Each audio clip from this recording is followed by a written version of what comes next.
Hallo Theresa. Hallo Taki. Oh, grüß dich. Hallo. Yeah. How are you? Wie geht's dir? Fine, I'm fine.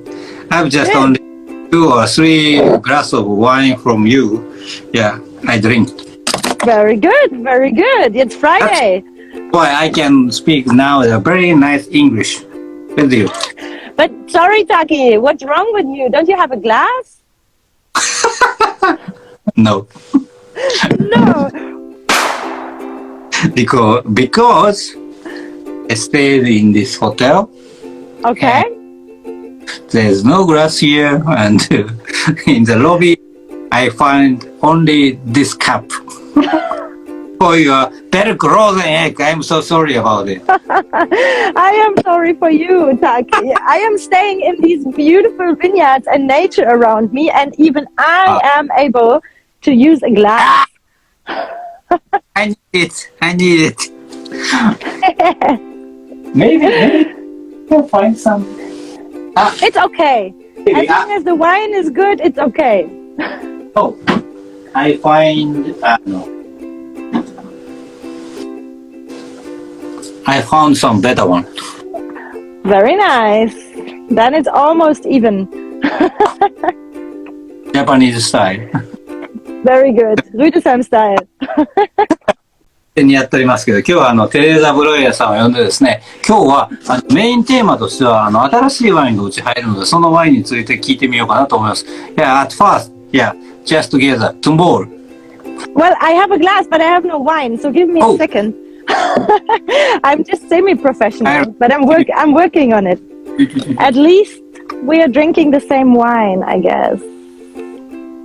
So. Which vintage? I have 2018, and you? 18, 15. Ah, okay. 1 point for you. Yes. Thank you. But I have vintage 18 in a glass, so another point for me. Yeah. Then oh. Cheers. Zum Wohl.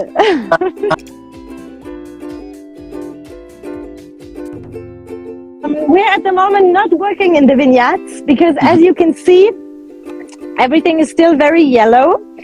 It has not really been cold, so at the moment we have not really any work to do because we need to have really cold temperatures, ideally frost, so that the leaves are falling down and that the vines know that the season is over, and then we can start the pruning. But at the moment, it is still a little bit too early for that. So it is a quite calm period in the vineyards at the moment. Yes, it was a crazy year. And we are actually happy that it is more or less over. We had a very, very, very dry summer. It was really not raining for almost 3 months. And especially these vineyards around me, they are very steep. The soil is very, very stony, and they dry out really easily. So if there's no rain coming, the vines are actually struggling quite a lot. But yeah, vines are also miracle plants. They sing grapes, and actually very beautiful grapes this year. But then in the middle of our harvest, we started pretty early. We started already end of, the last day of August and then beginning of September. And then in the middle of September, it started to rain pretty heavily. So the weather switched completely from these very dry conditions that we had before into very, very, wet conditions, which was tough for the timing of the picking and everything. And in some vineyards, it was a bit tough also for the health condition of the grapes. In other vineyards, not. But generally, it was great that it was raining because the soils got a chance to soak water and to hopefully collect some energy for the next vintage and for the future years. So it was a very, very mentally a very challenging year because after this long dry period, we were surprised by very beautiful grapes, which were pretty juicy as well, and then rain and everything changed from one day to the other. So we had at the last moment everything, and yeah, we're happy that the vintage is over and the cellar is full. That is great. So we just now hope that the wines will also taste nice, but I am optimistic. That means good quality and good quantity was 2022. Yes, it was, I would say, like a very balanced quality. There were no peaks. It was no extraordinary ripeness, but it was also no like super like low quality. It was more or less like a very, lovely medium balance.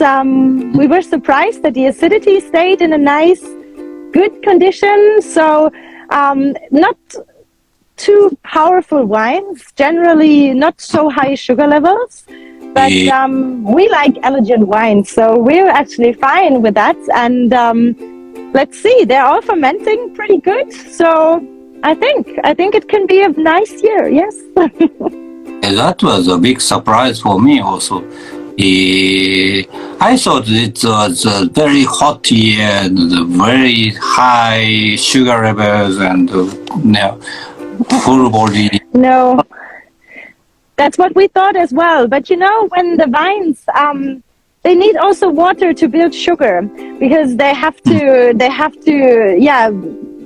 gather nutrition. And if it's too dry, they're ending up in a stage where they stop their sugar development because they don't have the power for it because of the lack of water.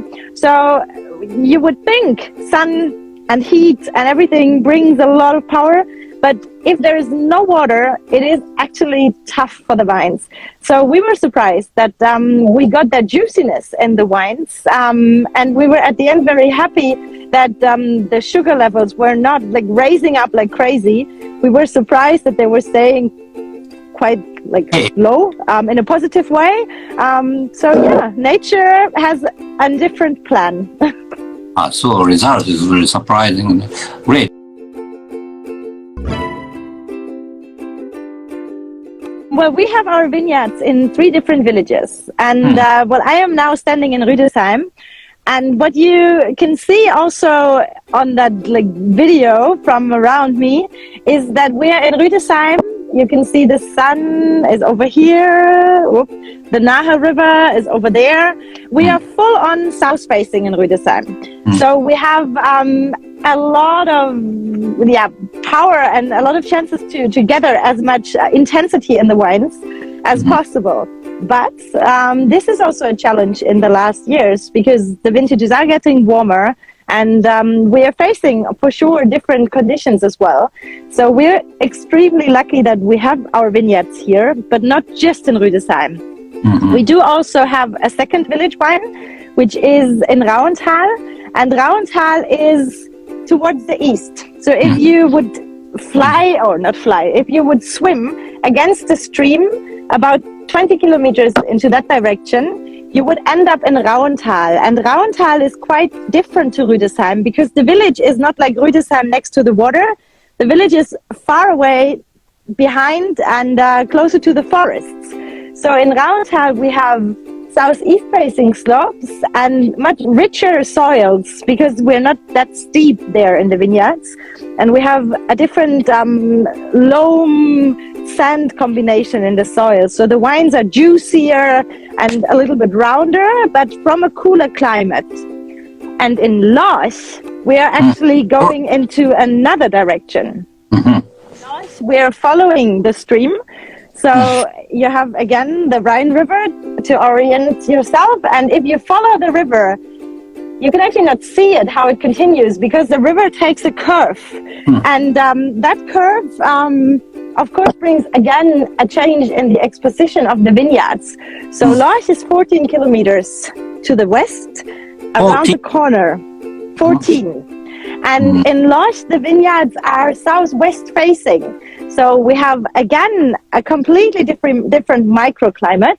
We have later sun during the day, but we have longer sun. And the afternoon sun is a quite warm sun as well. So we have a potential there to have really like powerful fruit flavors, but we have also a very high acidity because very long and cold nights. So in Lorsch there is like a third style of Rheingau Riesling that is really another world compared to Rüdesheim and Rauntal. And in Lorsch we also just have steep vineyards. So there is hardly any topsoil of loam. It's only about quartzite and slate, the two rocks that we have in our vineyards. So we have very mineralic wines there with a very precise and pure structure. So Rauntal brings a lot of power and richness and juiciness. Rüdesheim is a combination of minerality and a very like complex structure. And in Lorsch, we're then in a terroir which is pure, almost salty minerality in the wines. So three different styles of Riesling that express really the microclimate where it's growing. And Lorsch is there now. So we have a third child in our family. I am very looking forward to drink. Yes. It comes 16th November. Great. Bye bye. あ、すごいね。ご視聴いただきありがとうございます。チャンネル登録、コメントお待ちしております。またお会いしましょう。